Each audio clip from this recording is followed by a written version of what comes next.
the leadership of the DOJ on the line, I want to bring in Michael Feinberg, MS Now national security and intelligence analyst.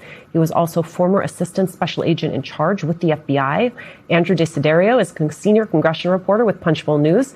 And Lisa Rubin is MS Now's senior legal reporter. You and I are both musical fans, Lisa Rubin, and so I've been thinking about The Wizard of Oz and the scene where all of the Munchkins run out and wonder if the Wicked Witch is in fact dead, and how dead is she? How dead is this fund? Not dead enough to send the Munchkins out to start singing Ding Dong, the Deal is Dead, right? Because the order of the Attorney General is the only person who has authority to rescind or to promulgate an order is the Attorney General himself. So for right now, the Attorney General says now that the deal is dead. But the settlement agreement that requires the establishment of the fund, that's still a live and operative document, albeit one that a judge has said Trump cannot refer to in any future court proceedings as a valid settlement agreement. But as a private contract between parties, that settlement agreement still exists. That is a difference that John Cornyn himself really honed in on during Blanche's confirmation hearing, basically saying the only way that the fund is not required to be established is if everybody who's a party to that settlement agreement, Trump, the IRS, the Department of Justice, agrees to rescind or amend that settlement agreement. That hasn't happened, and there's nothing, Alicia, that would prevent a confirmed Todd Blanche from going back and reinstating the order establishing the anti-weaponization fund. Would this document have more legal weight if it was signed by all of the parties? No, unless it were to say that this is in fact an amendment of that settlement agreement. If it said that and it were signed by all the parties, I would say it does carry a lot more weight than this from the Attorney General himself. But the other thing that's problematic here is that there are, of course, other ways to compensate these people other than through the establishment of the anti-weaponization fund, right? And one of the ways that they can fund these people is through something called the Federal Tort Claims Act. There are literally dozens, if not hundreds, of January 6th defendants who have filed claims against the Justice Department saying, now that we've been pardoned, you owe us pay for the damage that you've inflicted upon us, either infliction of emotional distress or other things that they say they should be compensated for. Nothing about this deal prevents the Department of Justice from compensating them in that way. Michael Feinberg, in the joint statement that Senators Cornyn and Tillis released, they said they wanted a document, quote, legally ending the anti-weaponization fund. And yet the man who leads the oversight project at the Heritage Foundation tweeted that this memo from Blanche can be undone as soon as he's voted in. So which one is it, Michael Feinberg? I don't think we are seeing the end of the weaponization fund. We may be seeing the end of this iteration of it, but just like we haven't had a prolonged military conflict with Iran, rather we've had a series of discrete engagements, none of which last the 60 to 90 days that would require the invocation of the War Powers Act. I could very well see a series of anti-weaponization funds or some informal arrangements accomplishing the same goal as this one. Andrew, Blanche seemed to fight me. We all watched it. You reported on it extensively. He did not want to put anything in writing until he absolutely had to. Do you have any reporting on how this deal finally came together?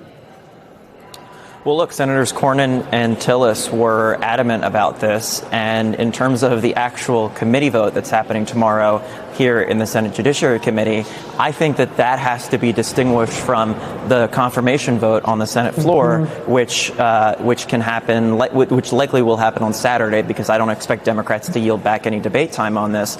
But the reason why I say that, Alicia, is because just because Cornyn and Tillis are okay with this doesn't mean that the other holdouts who we've reported on are okay with it as well. One I would note in particular is Senator Bill Cassidy. Of course, Trump made him a political free agent by endorsing a primary challenger to him, so he's more emboldened to take these sort of stands on these types of things. Also, I would note the chair of the Senate Appropriations Committee, Susan Collins. You mentioned the general fund from the Federal Claims Act that can be tapped into. That's something that Senator Collins' committee actually controls and funds, and she's talked a little bit about that in the past as well, including in her questioning with Todd Blanche earlier this summer at a budget hearing. Another thing I'll mention, I think this is important too, is that Mitch McConnell is still absent, right? We know he's, of course, he remains hospitalized. So in terms of the vote count here in the Senate, Republicans can't lose more than two of their own senators in order for Todd Blanche to be confirmed. If Mitch McConnell were here, meaning full attendance, then they could lose up to 3 of their own and have J.D. Vance, the vice president, break that tie. Without Mitch McConnell, that number goes down to 2. So it's going to be a tough needle to thread for Republican leaders up here on Capitol Hill. So I wouldn't assume that Todd Blanche is automatically going to get confirmed as Attorney General on the floor of the Senate just because he gets through the Judiciary Committee tomorrow. So interesting to watch what happens. Senator Claire McCaskill was on the program a few weeks ago, and she said she believes that Collins will vote no on this confirmation. So you start adding Cassidy into that mix, it becomes quite the pickle for Republicans. Here's the thing, Michael, multiple courts have said that this deal should never have happened. Then Blanche testified under oath that it was dead. He had to finally put it in writing because Republicans didn't trust that. And even now we are asking whether he is actually telling the truth. What does all of that say about Todd Blanche's credibility right now, Michael? To bring this back to the musical theme with which you opened, I think yes, we please. are far from Oz. Todd Blanche to me is more of a Sweeney Todd character. I would not trust his motivations and inclinations for 1 second. This is somebody who bended and strained Justice Department policy and basic norms in order to help a convicted sex trafficker so that she would not defame or denounce his client, Donald Trump. This is not somebody who is approaching the office of Attorney General with the apolitical weight one should invest in the institution. Andrew, over the weekend, the president, of course, floated the idea of getting Congress to pass a version of this fund. Here's how Senator Kennedy reacted to that. In terms of the weaponization fund, the president himself has conceded that it will take legislation. I'm glad he conceded that. Let me ask you, I mean, do you think anyone who attacked police officers, stormed the Capitol on January 6th should get taxpayer money as a part of that fund? No, I'd take them off the table. Okay. And you would put that in the legislation, Senator? Yeah. I just think, I'm not saying that everybody, well, strike that. Look, it's too emotional of an issue and it's too important of an issue. And I would take that issue completely off the table. Okay, Tillis posted before Blanche's announcement, quote, President Trump clearly intends to resurrect the payout pot for punks, either by inappropriately establishing another bogus fund or pushing Congress to vote for a bill that the majority of Republicans in the Senate would be against. I'm going to talk in a second with Andrew, Lisa, about the likelihood of all of that happening. But first, I want to understand from you, what would actually be legally binding? Like, if what it was that Tillis and Cornyn and Cassidy all wanted was a true assurance that this was dead, what would that have required?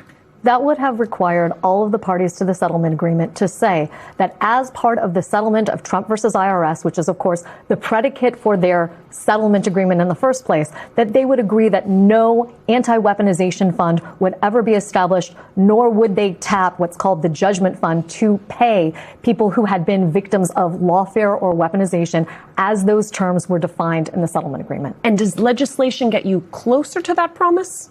I think legislation does, because through legislation, you can say that no federal funding can be expended for the purposes identified in that settlement agreement, that the judgment fund couldn't be tapped for that. You could even put in legislation that the Federal Tort Claims Act could not be used as a vehicle to pay some or all of the people who might be claimants under this anti-weaponization fund. I think the most efficacious way to address this would probably be a combination of the two. That would really seal the deal. But I don't see either one of those things happening. And of course, Alicia, while this is happening, while this political side deal is being cut, remember that Donald Trump is still appealing a judge's order that says this wasn't a valid settlement, that refers a number of lawyers for potential disciplinary proceedings, including Todd Blanche and his Associate Attorney General, Stan Woodward. And that's still going on. They've asked for a stay of that order, and they've told the judge, if you don't give us one by Wednesday, August 5th, we're going to go to a higher authority, meaning the 11th Circuit or the Supreme Court. If this deal is really dead, why are they still fighting her order in federal court?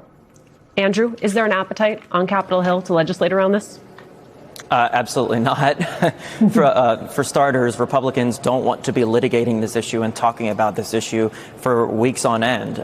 Senate Majority Leader John Thune has been very clear about sort of the politics surrounding this. Senator Tillis, one of his stated motivations for trying to seek these concessions from Todd Blanche as part of this confirmation process is so that he can protect vulnerable Republican incumbents from being asked about this constantly on the campaign trail. Senator Tillis says, look, I'm still a Republican. I still have an interest in making sure that Republicans get elected. And when you're John Thune and your Senate majority is already almost hanging by a thread at this point, you don't want to even touch what could be a real political landmine of some sort of legislation on this issue, especially because no Democrat's going to vote for it, and it's going to split Republicans inevitably.